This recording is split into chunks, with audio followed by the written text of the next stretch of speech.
Hello everyone, my name is Amber Fulnagi and I did my presentation on the Texas abortion laws and the new abortion restriction known as Senate Bill 8.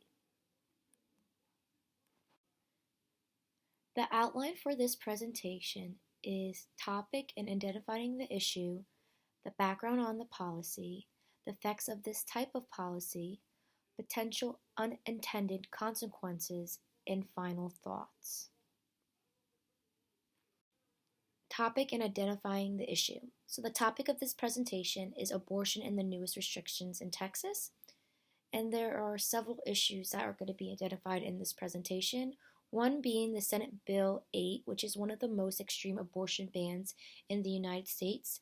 And it basically bans abortion in Texas at approximately 6 weeks.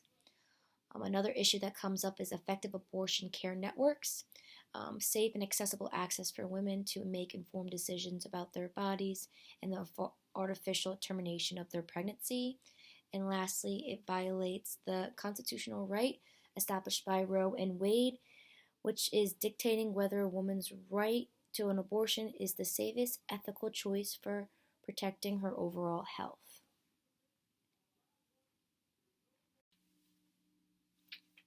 Background on the policy. So sometimes the Senate Bill 8 bill is referred to as the heartbeat bill. Like I stated before, it's one of the most extreme abortion bans in the United States. It bans abortion in Texas at approximately 6 weeks. This bill seeks to prohibit abortion after the detection of a fetal heartbeat, and it authorizes a private civil right of action against any person who performs an abortion in violation of the state law or knowingly engages in the conduct that aids or abets the performance or inducement of an abortion. So the Senate 8 bill defines a fetal heartbeat as any cardiac activity or a repetitive rhythmic contraction of the fetal heart.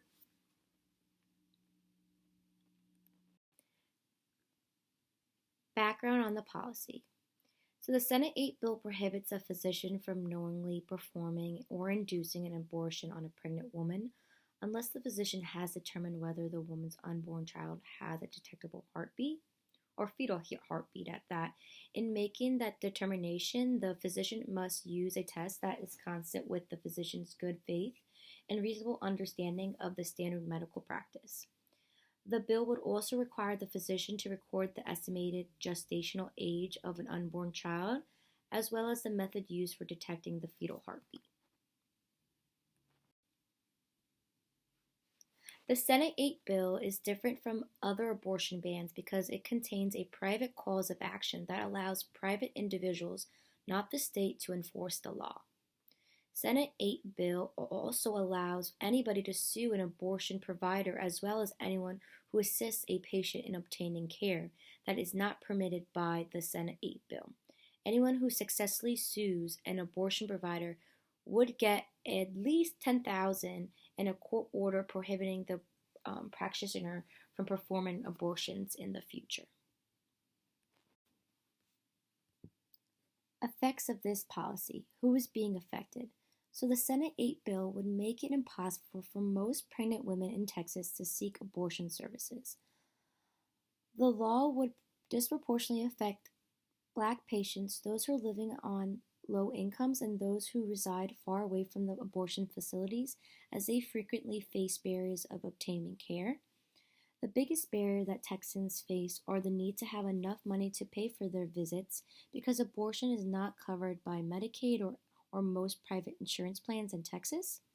There are also difficulties in scheduling appointments around employment, school, and childcare, and scheduling the state-mandated ultrasounds and separate abortion visits with the same physician as it's required by this Texas law. Seen on this figure to your right, the Senate 8 bill would prevent more than 8 in 10 people from obtaining abortion care. Among 600 people seeking abortion care in Texas in 2008, 58% were less than 6 weeks when they first called the clinic. 23% were less than 6 weeks at the mandatory ultrasound visit, and 16% were less than 6 weeks at their abortion appointment. Anyone who provides abortion information or referrals, takes the patient to an abortion clinic, or assists them in paying for their abortion or plans to do so could face a civil complaint of $10,000 per abortion plus the plaintiff's court fees. The law would have a chilling effect, preventing doctors from giving patients with information on all pregnancy alternatives, and it would also make abortion providers vulnerable to harassment lawsuits.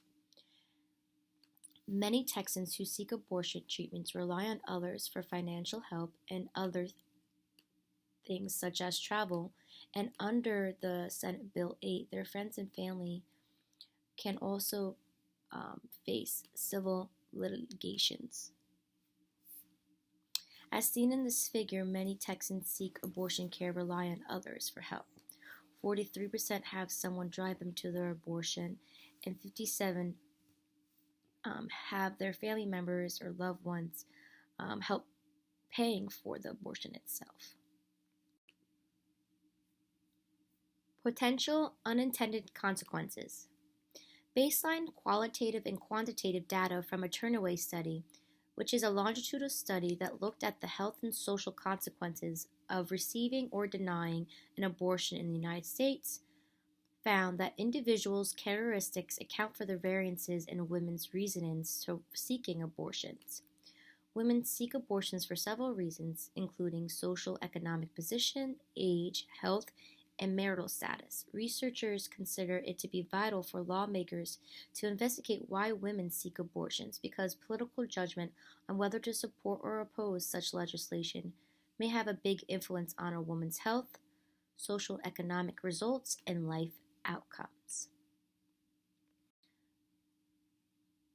Another potential unintended consequence is the bill violating Roe v. Wade, which established a constitutional right for women to choose whether to have an abortion without undue government restrictions. This bill threatens women's reproductive rights, which are an important part of their democracy. Invasion and control over women's bodies and reproductive choice are also potential unintended consequences, and reproductive rights are recognized as an integral part or aspect of a woman's human rights, with the right to abortion holding a prominent position within that.